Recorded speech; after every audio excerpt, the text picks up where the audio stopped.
un petit bout. Donc, ça, c'est intéressant, des règles de prédiction clinique. Il ne faut pas se fier juste à ça, mais c'est des outils qui peuvent être intéressants lors de nos évaluations pour nous donner une idée pour certaines problématiques. Et puis ça, c'est une étude, c'est en 2003, donc le cluster de Winners. C'est 4 tests, et puis qui nous indique qu'il y a une possibilité d'avoir une radiculopathie cervicale, donc une atteinte d'une racine nerveuse. Puis il y a 4 tests. Quand il y a 4 tests de positifs sur 4, la probabilité plutôt est de 90% à peu près d'être en présence d'une radiculopathie. 3 tests positifs, c'est 65%. Donc, si on fait ces tests-là, si les 4 sont positifs, on peut être pas mal certain qu'il y a une très probable radiculopathie cervicale. Avec les 4 tests, on peut commencer assis, pas nécessairement en ordre comme dans vos pages. Donc, il y a la rotation cervicale. Et puis, donc, si tu tournes ta tête d'un côté, lorsqu'elle est en bas de 60 degrés, du côté ipsi au problème, donc des douleurs, une radiculopathie, ça peut descendre dans le bras, bien sûr. Donc, si c'est en bas de 60 degrés d'un côté, c'est positif. Fait que 60 degrés, c'est à peu près les 2/3 de l'amplitude. Ici, l'amplitude est d'à peu près 90 degrés. On peut prendre un goniomètre, prendre une photo du haut, regarder l'amplitude par rapport au thorax, par exemple. On compare avec l'autre côté.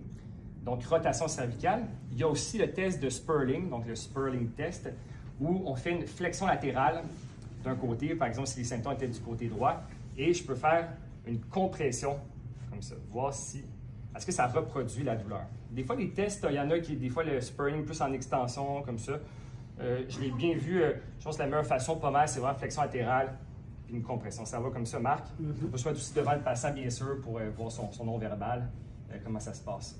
Donc, 2 tests. Et ensuite, les 2 autres tests sont sur le dos. Si tu viens juste ici, pardonne-moi, Len, si on va prendre ta place ici. Donc, sur le dos, ou le test de traction.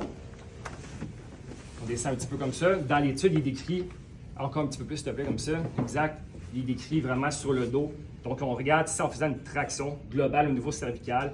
Est-ce que en fait, quand le test est positif, c'est quand on fait une traction puis ça diminue les symptômes dans le bras. Test de traction. Et le plus important, c'est le test du ULNT qu'on a vu tantôt, de mise en tension neurodynamique. Donc, on l'a très bien vu avec toi. On stabilise la scapula ici. Abduction, donc on empêche qu'elle montre la scapula. Abduction, on va pas mal jusqu'au bout. Ensuite, on fait notre supination. Ça va, je tiens comme ça.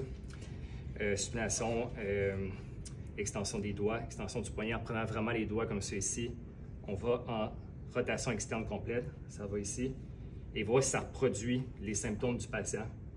Comme on a vu tantôt, ça va ici. Donc, ces 4 tests-là. Et bien sûr, on ne se fie pas juste à ça parce qu'il ne faut pas oublier aussi tout le subjectif aussi. Et aussi, pas oublier nos dermatomes qu'on peut faire, les réflexes aussi. Aussi voir nos biotomes, Clonus Babinski, tout le bilan neurologique.